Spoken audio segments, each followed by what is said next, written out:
വരേക്കും ചങ്കളെ അന്വേഷണിക്കണ മുത്തുമണികളെ. അപ്പം നമ്മളുണ്ടല്ലോ എൻ്റെ മാപ്പിള പറയും മക്കളെ, നമുക്ക് ബീറ്റ്റൂട്ടിൻ്റെ ജ്യൂസ് കുടിച്ചാൽ തടിക്കൊരു ഉന്മേഷവും മോര് നല്ല ചൊറുക്കും നമ്മൾ ചോരോ കൊട്ടത്തിനും കാലിൻ്റെ വേദനക്കും ഒക്കെ ആക്കാൻ കിട്ടും പറഞ്ഞാൽ ഞാൻ പറയുന്നത് മാപ്പിള ഉണ്ടാക്കാൻ നിങ്ങൾ കൊടുത്ത ബീറ്റ്റൂട്ടും കാരറ്റും ആണ് മക്കളെ. അപ്പം നമ്മൾ ഉണ്ടാക്കാൻ പോകുന്ന ചങ്കളെ ഇനി ബീറ്റ്റൂട്ടിൻ്റെ ജ്യൂസാട്ടോ. നമ്മൾ ചേക്കണം നിങ്ങൾക്ക് ഇഞ്ചിയും ബീറ്റ്റൂട്ടും ഇട്ടുകൊണ്ട് നമ്മൾക്കൊന്ന് ജ്യൂസ് നിങ്ങൾ കണ്ടോളി. അത് കുടിച്ച സ്ഥിര നോക്കുകയാണോ ആ മോച്ചല്ല കത്തിയാണ് കേട്ടോ.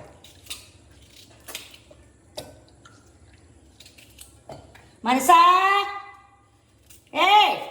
ഇവിടെ വേഗം ജ്യൂസ് കുടിച്ചാല് പൊന്നാര മനസ്സാ തടിക്കൊരു ഉന്മേഷം ഉണ്ട്, ചോര ഓട്ടമൊക്കെ ഉണ്ടാവും. ഇവിടെ വന്നോളി ഇത് കുടിച്ചാല്. എന്നിട്ട് കേൾക്കാം വാർത്ത.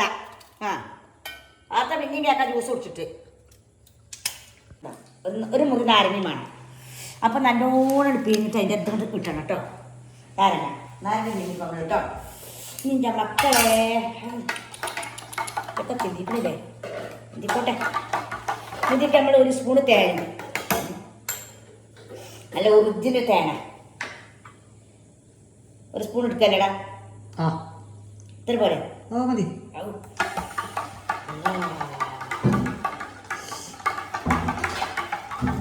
ഓരോന്നും ഇളക്കണം. എന്നിട്ട് നമുക്ക് കണ്ടു കിട്ടാൻ ഇളക്കിയിട്ട് നമ്മളുണ്ടല്ലോ തോന വേണ്ട. അത് നല്ലൊരു നമുക്ക് നല്ലൊരു ഇതാട്ടോ. ഇതുകൊണ്ട് കുടിച്ചാണ്ടല്ല എൻ്റെ മക്കളെ ഒന്നൊന്നര കണ്ടോ.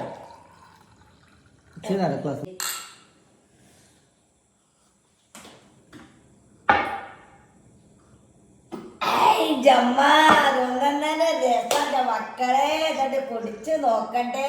ഇതേപോലെ നിങ്ങൾ കാട്ടി കുടിച്ചു നോക്കി. നമ്മൾ എന്താണോ പിന്നെ ബീറ്റ്റൂട്ട് എടുക്കുക, ചെറിയതാക്കി നോക്കുക, മിക്സിയിലിടുക, ഇഞ്ചിന്റെ ഒരു കണ്ടെടുക്കുക, അതെടുക്കുക. എന്നിട്ട് അത് അടിച്ചിട്ട് കുറച്ച് നാരങ്ങ ഊറ്റിച്ച തേനോട് പറഞ്ഞിട്ട് കുടിച്ചാണ്ടല്ലോ ഇഞ്ച മക്കളെ മോറൊക്കെ ചൊറുക്ക് കിട്ടും, കജ്ജും കാരൊക്കെ കിട്ടും, നമ്മളെ ചോരക്ക് നല്ല ഓട്ടം കിട്ടും.